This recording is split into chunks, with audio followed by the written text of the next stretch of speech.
Northern Lights, a look at Minnesota books and writers, is presented by the Minnesota Center for the Book, a program of the Minnesota Humanities Commission, with funding provided by Target Stores and the Elmer L. and Eleanor J. Anderson Foundation.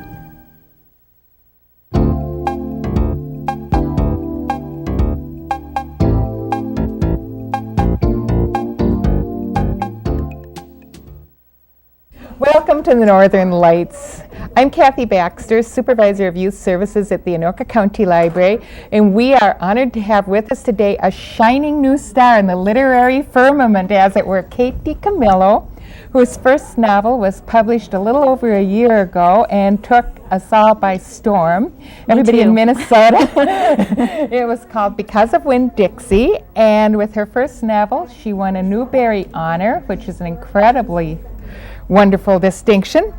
And we are here at the Red Balloon Bookstore, where a huge mob came to see her 2.5 weeks ago. So as he waited for the bus under the Kentucky star sign, and as the first drops of rain fell in the sky, Rob imagined the tiger on top of his suitcase, blinking his golden eyes, sitting proud and strong, unaffected by all the not thoughts inside straining to come out. And that's the end of chapter 1, and I hope that makes somebody want to go on and read the book.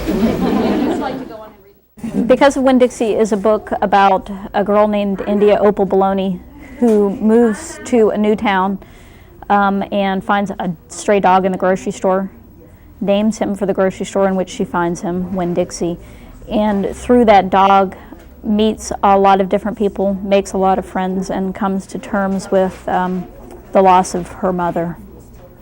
And we'd like to find out a little bit more about you. Ask away, Kathy. Okay. Now, you're not a native Minnesotan, is that right? No, I'm not. Should I trace every place that I've lived? Yes. I was born in Philadelphia, Pennsylvania, and I was an incredibly sickly child.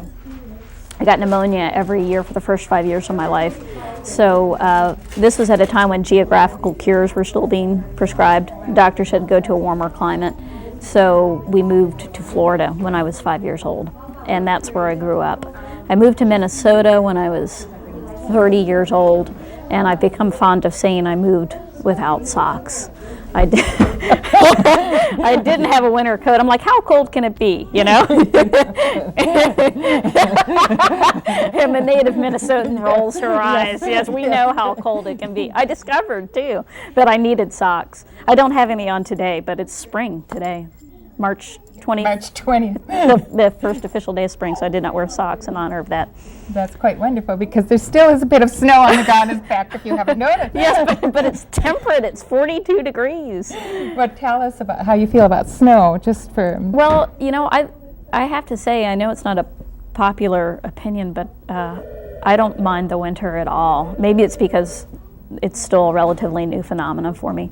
But even this winter, which was pretty snowy and terrible, I'm still not really tired of it. Do you want to slap me? No. we like to hear things like that. Minnesota gives us some small comfort. No, Can you tell us, why did you come here? Why did I come socks? here? I moved without socks. I came because I was having what I refer to as a pre-midlife crisis. I was in a rut. I had been dating the same guy for almost 10 years, and I felt like I was backed into a corner. Everything was the same. One of my best friends was moving back here. She grew up here. And I thought, oh, what the heck, I'll move to Minnesota. And I also say, I call it a pre-midlife crisis, but it's also kind of like I moved out of spite, because I told my boyfriend I'm going to move to Minnesota. And he said, you'll never move to Minnesota. I'm like, you're saying I won't go? He's like, no, you can't live in Minnesota. So then I was kind of like backed into a corner, and I had to go. So I moved for spite, which is not a very mature thing to do. I had never been here before, didn't have a job, had the one friend, but it was the best decision that I've ever made. So make decisions out of spite. That's my advice to you. Now, did you know when you moved to Minnesota that you were going to be a writer, that you wanted to be a writer? Were you writing? Let's see, I was 30 at the time.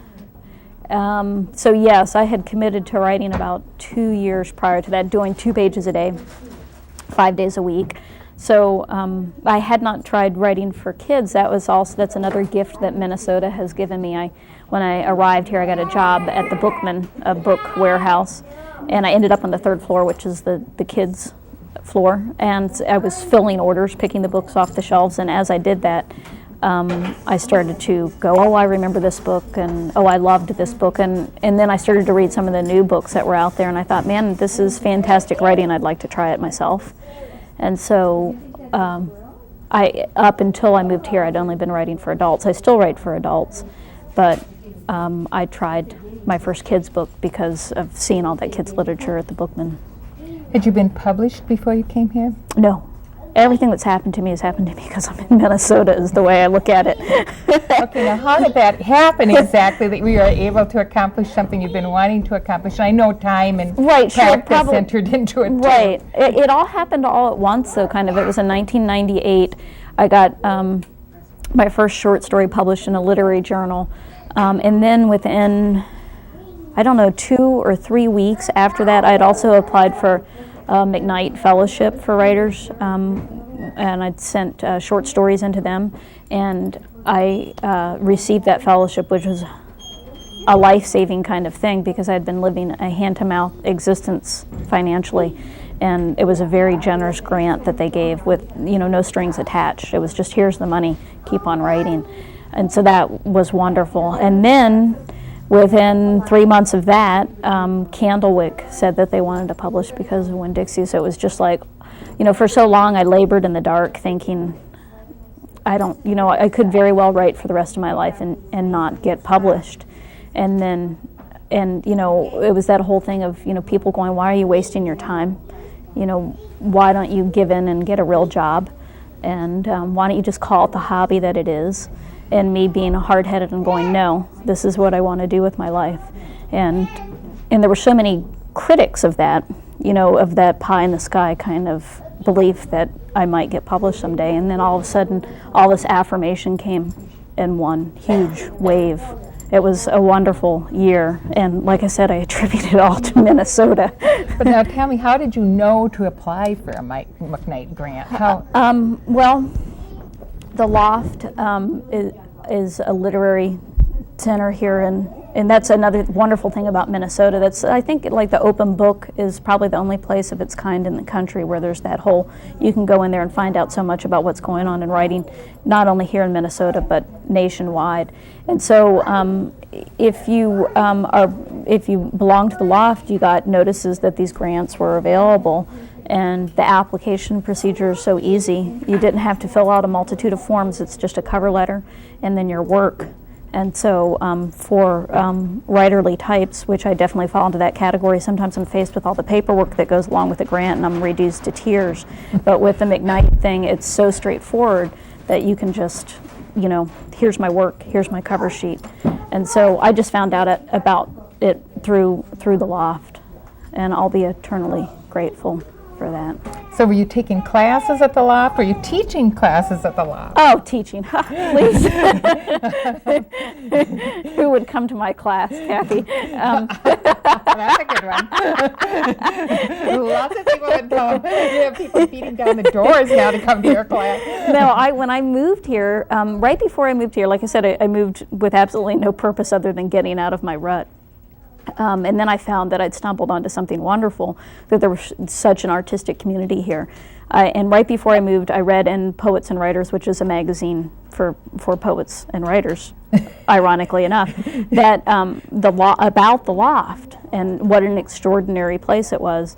And so I knew about it right before I moved. And as soon as I got here, I went and signed up for a screenwriting class. And so that's how I became involved in the Loft. But now I've heard you say you were in writers support groups, or is it an official group? Minnesota, the home of support groups, right? Well, in support group is, it's more than a support group, but it is, at the very base, it is a support group too. It's a wonderful kind of thing. Yeah, I kind of backed into that too. I was working with one of my friends at the Bookman. His wife is a writer. And he followed me relentlessly around the warehouse going, you need to join this writing group, you need to join this writing. I'm like, I don't want to join a writing group. Because he was so relentless, that was the only reason I went to the writing group, is just to shut him up.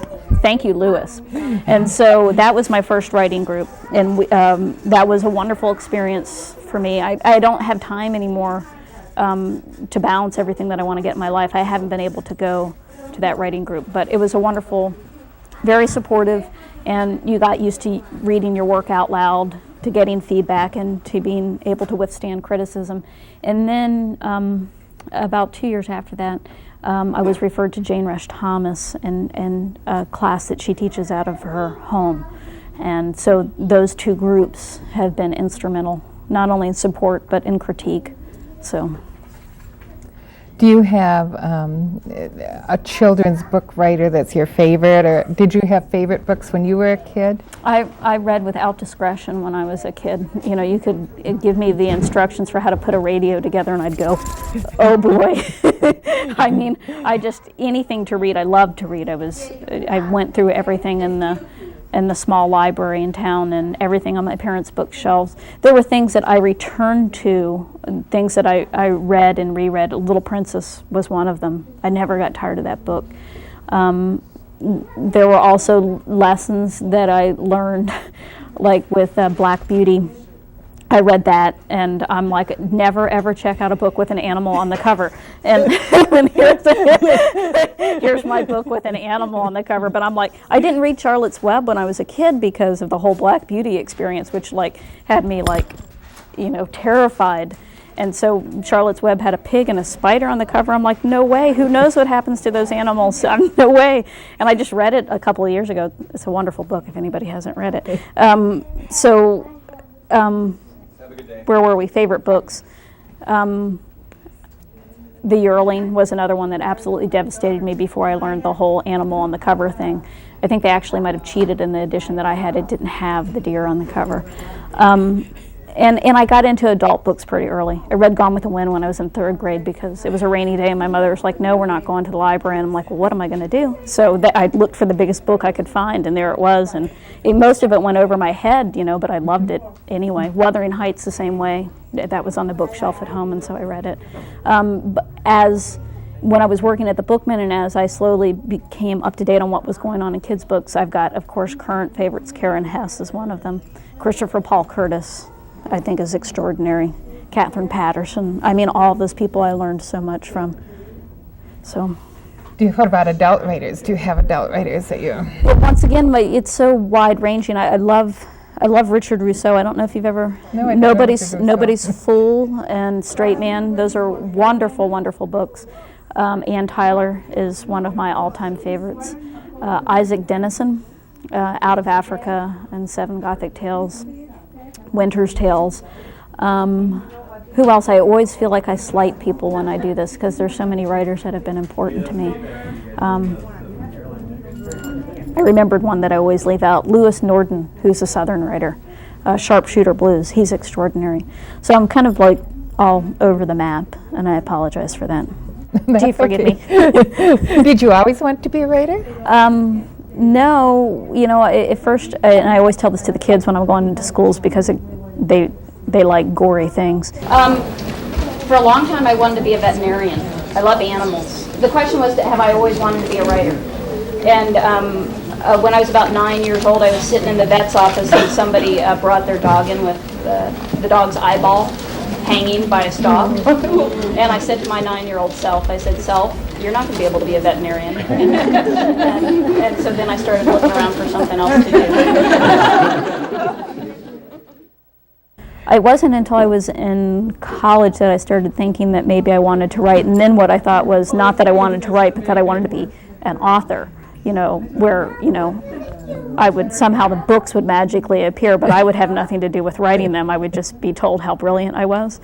And so I was in that phase until I was 28 years old when it occurred to me that if I was going to be a writer, then maybe I better do some writing. And so that's when I kind of made the commitment to it. But I had that whole wasted youth period where I went around wanting to be an author and not realizing that I was going to have to do the work. So. Now, I've heard you very, very disciplined, and you said 2 pages a day was your goal, 5 days a week. 5 days a week. Is that still what you do? Or? Right, and I think that's a pretty liberal policy. I mean, I don't think I ask too much of myself. You know, the trick a lot of times when you're disciplining yourself is not to make it so hard that you don't do it. 2 pages a day isn't an enormous requirement of yourself. And even now with my life so incredibly busy, I can still find time to do that. Because the important thing is showing up. You never know what's going to happen. You just, you know, it's that whole Woody Allen quote. 90% of life is showing up. And so I just show up at the desk. I do the 2 pages. I don't worry about whether or not they're good. I don't worry about where they're going. I just go, okay, I've done the work. And so then I get to feel good about myself for the rest of the day because I did it. You know, so it's an easy. I mean, I never want to do it, understand. Every morning I wake up and go, I'd prefer not to write. It's that whole Dorothy Parker quote, I don't like writing, I like having written. And that's the way I feel every morning, but I make myself do it anyway, and I'm always glad. Did any of the plot to the new book, were you into that before you finished WINN-DIXIE, or did you finish and then start thinking about something else? WINN-DIXIE was done, and I can't remember how exactly it unfolded, but I don't think I sold it at that point, but it was done. And then I started on Tiger Rising. I did some bad books in between. We won't talk about them. None of you would come to hear about those. Now you have a second book out, The Tiger Rising. I do. Which is doing extraordinarily well. Yeah, lucky me. Am I a lucky girl or what? You must be very good at what you do, don't you think? Yeah, I think I'm a lucky girl. I mean, The Tiger Rising is about Rob Horton, whose mother has died of cancer, and he finds a tiger in a cage in the woods on the same day that a new girl comes to town. Her name is Sistine Bailey, and between the two of them, they decide what to do about this tiger in a cage in the woods. Now, is writing supporting you full-time at this point in your career? I mean, Well, so quickly. You know, I just wrote a friend that it's taken me a long time to come to terms with the fact that that might be a possibility. Because a long time ago, I made up my mind that this was what I wanted to do. I never got a quote-unquote real job because it takes so much of your brain power that there was nothing left for writing. So I had resigned myself to working at, you know, lower-end jobs for the rest of my life to support the writing habit. And now it looks like the writing habit might support me.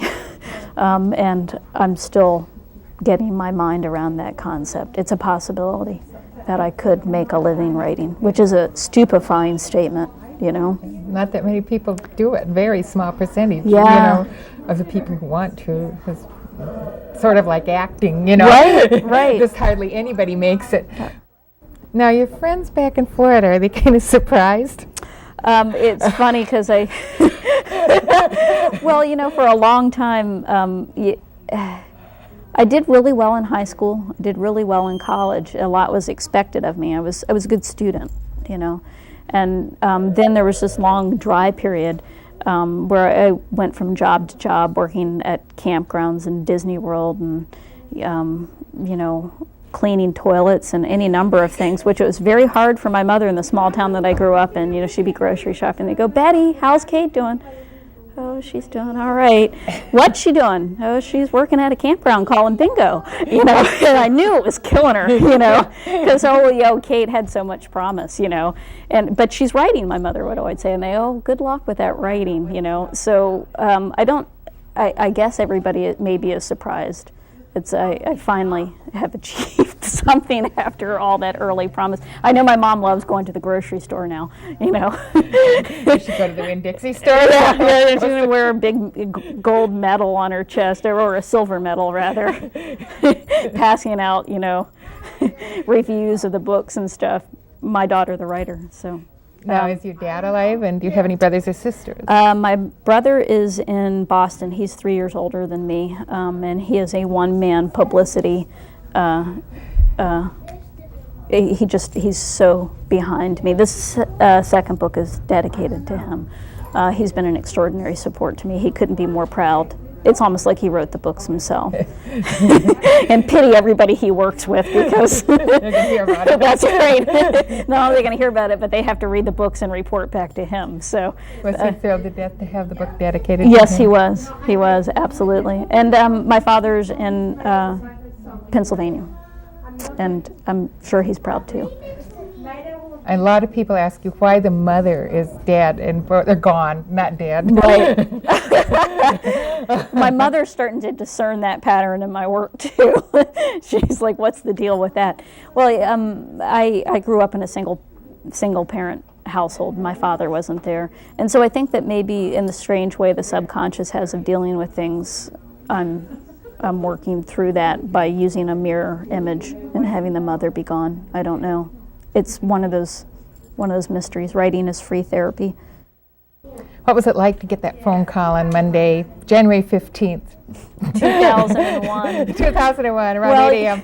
No, it was you around know- 7 a.m. in Minnesota. I was on the other end of the phone. It was 7 a.m. You were on the other end, and you know that there had been, Publishers Weekly had done their informal survey, and there had been a lot of talk about it as a possibility. And so somewhere in there initially, it was too ridiculously out of the question for me to even believe in the beginning that it could be a possibility. But the more I heard it, at some point, I started to think, "Ooh, what if, And so by the time January 14th rolled around, I was a nervous wreck, and I could barely sleep that night. And I got up, in the morning I got up earlier even than I normally do, and I thought, well, it's a normal day.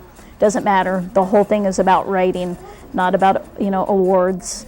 So I'm going to get up and write. And so that's what I was doing when y'all called. And then you know how articulate I was. What did I say? I said, "Oh my God, oh my God, oh my God." And then I said, "Thank you, thank you, thank you." And when you all hung up the phone, I know that everyone was going, "Why don't we give it to somebody different?" And you know what you didn't say you said, though? Do you remember that you said, Caroline asked you if we'd awakened you? Oh, and you what did said, I say? "I've been up all night." I kept on, it was like Christmas Eve. I kept on waking up and looking at the clock and going, "I cannot believe it's only 1:30. It was one of the longest nights of my life. Yeah. So did you call a whole bunch of people immediately? No, I entered into kind of like a catatonic state. Beginning with my conversation with y'all, from then it was all downhill as far as me being able to communicate with people. And then a friend was going to come over and make me breakfast anyway, to keep me company and to, go, "Oh, I'm so terribly sorry, you're such a big fat loser," And so she was over and she cooked breakfast, and I just went steadily downhill till I was sitting on the kitchen floor crying. And then after that, I started to call people. My mother's like, "The what?" "That's nice." But other people had it. I bet when you called the red balloon, well, they already Well, knew, Red but Balloon knew, yeah. they were over the moon. Yeah. And now, since you've won the Newbery honors, you've been asked to do a lot of talking, a lot of school visiting. How do you feel about all of that? I enjoy doing all of that. It's ironic that anybody would think that I had anything of value to say. But people seem to think that I do, so it's one of those things where I'm just going along with the program. Okay, we're all going to pretend like Kate has something of value to say, and I'm going to pretend along with everybody else. So that's been hard to acclimate myself to, but I'm in there swinging. I've stepped up to the plate, as it were, and I'm trying to take all these new challenges, which are also gifts and blessings, and do the best that I can with them. How many schools have you been to? Speaking, Yeah, or me as a student? like speaking. Speaking? Maybe like 10. How many schools have I gone to speaking and talking about the book? Maybe 10 or 15 so far. You came to SBA, my school. Wasn't that nice of me? Yeah, and only a couple people in our class had read WINN-DIXIE, but then lots of people read it after you came, and everyone really liked it. Excellent. Did y'all hear that? Thank you very much. What's your name? Isabel. Isabel. Thank you, Isabel. How's your life changed in the last year? I'm trying to think of a proper, the question was, how has my life changed in the past year? Can somebody else answer that for me? The mere fact that everybody's standing here looking at me is a visual to how much my life has changed in the past year, that I'm standing here and everybody's waiting for me to say something. How has your life changed? Did it change just incrementally last year as your book became more and more successful? And then did it kind of crescendo? It crescendoed with the big bang of the Newbery honor. But fortunately it had a little bit of time to adjust to the fact because of WINN-DIXIE is a book that people seem to respond to for some reason, and it's not just kids, it's adults. And so it's taken me a while to understand that people are aren't being kind when they compliment it. It's a book that people genuinely have a great deal of affection for and connect with. And so that's one thing that's changed in my life. I've learned how to take a compliment, because in the beginning when somebody would say that's a good book, I go, oh please, that book. And now I can look somebody in the eye and go, thank you. So that's been, my life has changed so much in the past year, not only on the exterior, but interior. Do you have plans for any other books?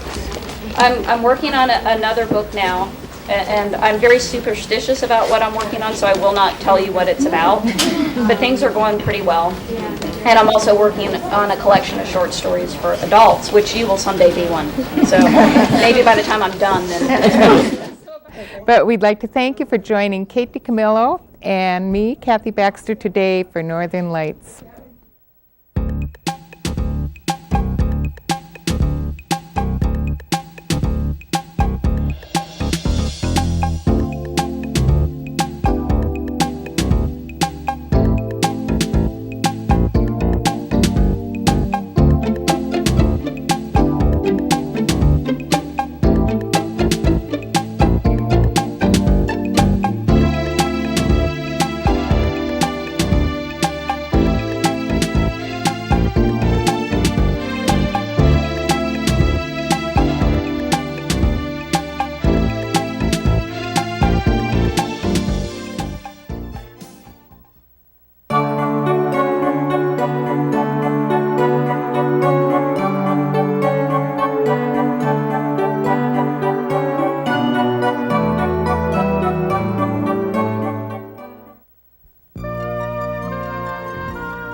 Northern Lights, a look at Minnesota books and writers, is presented by the Minnesota Center for the Book, a program of the Minnesota Humanities Commission, with funding provided by Target Stores and the Elmer L. and Eleanor J. Anderson Foundation.